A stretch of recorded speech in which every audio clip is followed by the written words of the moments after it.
គ្រប់ជំរាបសួរពុកម៉ែបងប្អូនដែលជា fan របស់ channel YouTube ខាន់ចន្ទឿន Official បងប្អូនឬក៏ពី My Family 88លក់រថយន្តបងប្អូនណាគេ Facebook page ឬក៏ TikTok ខ្ញុំគេឈ្មោះ My Family 88លក់រថយន្តដែរថ្ងៃនេះខ្ញុំចេញវីដេអូគេចែករំលែកបទពិសោធន៍និងចំណេះដឹងជូនពុកម៉ែបងប្អូនបន្តិចបងប្អូនណាផ្ដោតទៅលើគេរបៀបនៅក្នុងការមើលគេរថយន្ត MG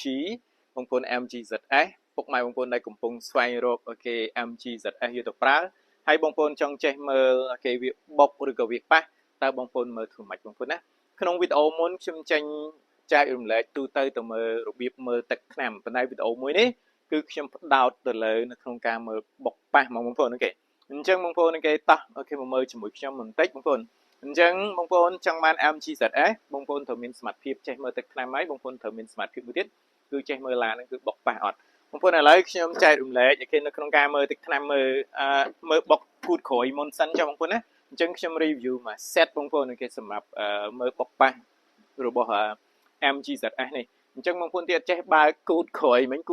ន្លែង logo គាត់បងប្អូនណាចុចមិនតិចឥឡូវបងប្អូនតោះគេអញ្ចឹងយើងទៅមើលគេវាបុកវាប៉ះបងប្អូនមើលធ្វើម៉េចទៅអញ្ចឹងខ្ញុំថាឥឡូវយើងមើលទ្វារទី5មុនទៅខាងលោកគូតក្រួយនឹងវាបុកវាប៉ះអូខេអញ្ចឹងរថយន្តទាំងអស់បងប្អូនណាអូខេបងប្អូនត្រូវមើលខ្ចៅខ្យងនេះបងប្អូនឥឡូវនេះតើខ្ញុំ review នេះគឺនៅភ្លឺបងប្អូនណាអញ្ចឹងបងប្អូនមើលថាតើវាមានស្នាមសោតដោះអត់ជាងយើងមើលវាមកបងប្អូនអូខេបន្តមកទៀតមើលកាវនេះបងប្អូនណាអូខេអញ្ចឹងទ្វារទី5ហ្នឹងកាវហ្នឹងមានបាត់អីកន្លែងណាអីអត់បងប្អូនអូខេអញ្ចឹងគឺយើងមើលទ្វារទី5នេះអូខេតមកបងប្អូនមើលដល់ចុងទ្វារនេះបងប្អូនណាអូខេអញ្ចឹងណាកាវនេះបងប្អូនណាអញ្ចឹងយើងមើលវារហូតមកបើសិនមកថាមិនប្រក្តីណាមួយគឺបញ្ជាក់ថាឡាននេះគឺមានបញ្ហាបន្តមកបងប្អូនត្រូវបើកគម្របនេះមើលទៀតបងប្អូនណាអូខេក្រុមនេះបងប្អូនមើលកាវវានៅថ្មីកង់សកូអីនៅមិនទាន់នឹងដកនេះបងប្អូនអញ្ចឹងបងប្អូនមើលកាវនេះបងប្អូនណាតែប៉ះមកកាវនឹងគឺត្រូវបែកខ្ទេចបងប្អូនអូខេមើលវាទៀតមកបងប្អូនតោះបន្តមកទៀតបងប្អូនត្រូវមើលគេតាគៀកមើលកន្លែង stop មើលអីអញ្ចឹងវាមានស្គុតរបស់វានេះហើយបន្តមកវាមាននេះបងប្អូនមានកាយ៉ាវហើយមានកាវវាបន្តទៀតបងប្អូនអញ្ចឹងមិនត្រឹមតែទ្វារទី5ឥឡូវយើងចាប់ផ្ដើមមើលតាគៀកបងប្អូនណាអញ្ចឹងតាគៀកវាយើងមើលសងខាងទៀតមកហើយបន្តមកយើងមើលខាងនេះបន្តទៀតបងប្អូនអូខេតោះអូខេអញ្ចឹងនេះសម្រាប់ MG ZS បងប្អូនណាបងប្អូនចង់ចេះមើលហើយបន្តមកបងប្អូនមើលកន្លែង stop ទាំងសងខាងមានស្នាមថ្នាំប្រឡាក់អីអត់ហើយបន្តមកបងប្អូនមើលទឹកថ្នាំគេកាងនឹងជាមួយតាគៀកហ្នឹងដូចគ្នាដែរអត់អូខេបន្តមកទ្វារទី5ហ្នឹងក៏អញ្ចឹងដែរបងប្អូនមើលមិញបុកប៉ះហើយបងប្អូនត្រូវចេះមើលទៀតខាញ់លោថាអូវាប្រឡាក់ថ្នាំឯណាទៀតអញ្ចឹងបងប្អូនឃើញទេអូខេអញ្ចឹងយើងមើលទៅគឺអត់ទេអូខេអញ្ចឹងបងប្អូនណាអូខេ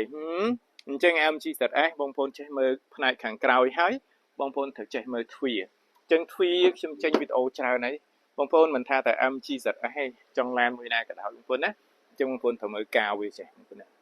កាវនឹងមករហូតស្អាតអត់បងប្អូនបើសិនជាកាវនឹងមានបញ្ហាគឺបញ្ជាក់ថាឡាននឹងគឺប៉ះទ្វារហ្នឹងឯងអូខេបងប្អូនឃើញទេអញ្ចឹងកាវនឹងយើងមើលអញ្ចឹងមករហូតបន្តមកបងប្អូនមើលទ្វារមកទៀតទៅអញ្ចឹងទាំង4ទ្វារទាំង4និង5បងប្អូនណាមើលដូចគ្នានេះបងប្អូនណាអញ្ចឹងយើងមើលលឿនរបៀបយើងមើលលឿនបងប្អូនអូខេតែមើលលឿនមែនតែគឺមានប្រសិទ្ធភាពបងប្អូនណាគឺច្បាស់បើសិនជាបុកប៉ះអញ្ចឹងគឺកាវនេះអត់មានអ្នកណាធ្វើបានស្អាតមកដូចចេញពីក្រុមហ៊ុនទេបងប្អូនអញ្ចឹងគឺអត់បានទេជាងជំនាញប៉ុន្មានក៏ដោយតាមធ្វើទៅគឺខុសគ្នាបងប្អូនពីព្រោះក្រុមហ៊ុនបងប្អូនមើលកាវវាគឺស្មើគ្នាចេះរហូតតែម្ដងហើយបន្តមកបងប្អូនមើលខ្ចៅទ្វារខាងលោមានស្នាមសោដោះហើយអញ្ចឹងគឺបងប្អូនមើលទៀតបន្តឃើញទេបងប្អូនតោះអូខេអញ្ចឹងអត់បុកអត់ប៉ះខាងនេះហើយបងប្អូនទៅមើលមកខាងទៀតតិចអញ្ចឹងបងប្អូនតោះអញ្ចឹងចង់ទិញ MG យកទៅប្រើបងប្អូនត្រូវមានសមត្ថភាពមើលឡានរបស់ខ្ញុំ review អត់បិទសាសលេខបងប្អូនពីព្រោះខ្ញុំអត់កាន់ទេឡានបុកឡានប៉ះឡានកលាប់អីហ្នឹងបងប្អូនឃើញទេណាគេចឹងកាវវាបងប្អូនឃើញទេណាអញ្ចឹងខ្ញុំចែករំលែកគ្រប់ទ្វារទាំងអស់បន្តមកចាំយើងទៅដបូលគ្រប់ម៉ាស៊ីនជាមួយគ្នាបងប្អូនឃើញទេរបស់គេមកអូខេនេះពីក្រុមហ៊ុនមកជាងពីកាវវាឡើងស្អាតតែម្ដងបងប្អូនបន្តមកយើងមើលទ្វារមកទៀតទៅបងប្អូនអូខេតោះយើងមើលអស់ចិត្តបងប្អូនឃើញទេអញ្ចឹងយើងចេះមើលអញ្ចឹងទាំងអស់ហើយ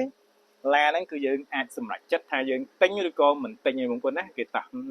អានេះអីសិបរបស់ក្រុមហ៊ុនរបស់វាទេបងប្អូនត្រូវរៀនចំណាំមកហើយទៅណាបងប្អូនហើយបន្តមកមើលទ្វារបន្តទៀតអូខេណា ខ្ចៅខ្យងទ្វានេះអូខេមានស្នាមដោះមានអីអត់អូខេអត់អញ្ចឹងហើយយើងចាប់ផ្ដើមទៅមើលដបូលគ្របម៉ាស៊ីនម្ដងបងប្អូនណាតោះឥឡូវយើងមើលនឹងអស់ហើយទ្វាគូតក្រោយយើងមើលអត់មានបញ្ហាឥឡូវយើងទៅមើលដបូលគ្របម៉ាស៊ីនឥឡូវខ្ញុំដាក់កាមេរ៉ាមកផ្លែតហើយបន្ទាប់មកខ្ញុំបើកដបូលគ្របម៉ាស៊ីនហើយយើងទៅមើលប្លុកម៉ាស៊ីនម្ដងបងប្អូន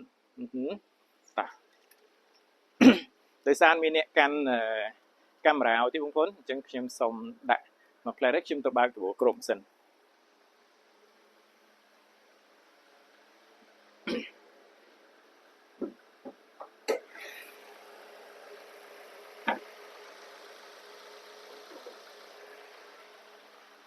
តើបងប្អូនរួចរាល់ហើយឥឡូវយើងទៅមើល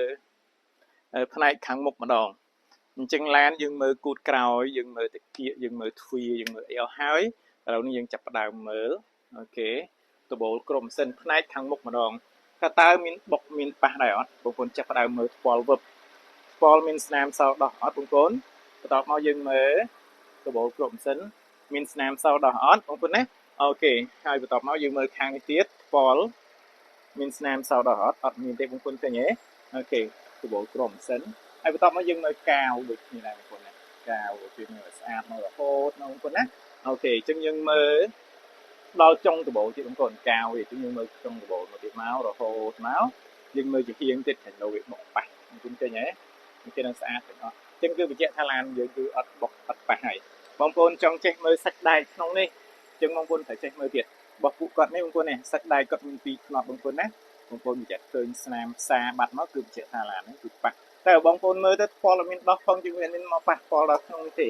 តែគ្រាន់ថានេះខ្ញុំចែកម្លែកឲ្យបងប្អូនចេះមើលទេបើតាមពិតទៅឡានបើយើងមើលផលអត់ដោះផងអញ្ចឹងអាក្នុងនេះវាគ្មានបញ្ហាបងប្អូននេះគេចឹងគឺសាច់ដែកទេបែបហ្នឹងបងប្អូនណាអូខេ MG អូខេអញ្ចឹងបងប្អូននេះមានប្រយោជន៍មានអីរបស់វាទៀតបងប្អូនអញ្ចឹងបងប្អូនចេះមើលបែបហ្នឹងហើយបងប្អូនមើលទៀតបណ្ណាតិចខាងលុយប៉ះមុខទៅបណ្ណាមានបែកអីអត់បន្ទាប់មកទៀតយើងមើលកាងហ្នឹងបងប្អូនមានប្រឡាក់ថ្នាំអត់កន្លែងជាគៀងកន្លែងអីវាហ្នឹងបងប្អូនណាអញ្ចឹងយើងមើលមកអញ្ចឹងគឺបញ្ជាក់ថាអូឡាននេះគឺមូល 100% បងប្អូនអញ្ចឹងខ្ញុំធានាជូនបងប្អូនឡានចេញពី My Family 88យន្តអត់កាន់ទេបុកប៉ះហើយឡានមួយគ្រឿងនេះអីខ្ញុំ review មែនប៉ុន្តែខ្ញុំធានាជូនទឹកថ្នាំគឺនៅស៊ីនមកជុំទាំងកាងតែម្ដងបងប្អូនណាសម្រាប់ MG ZS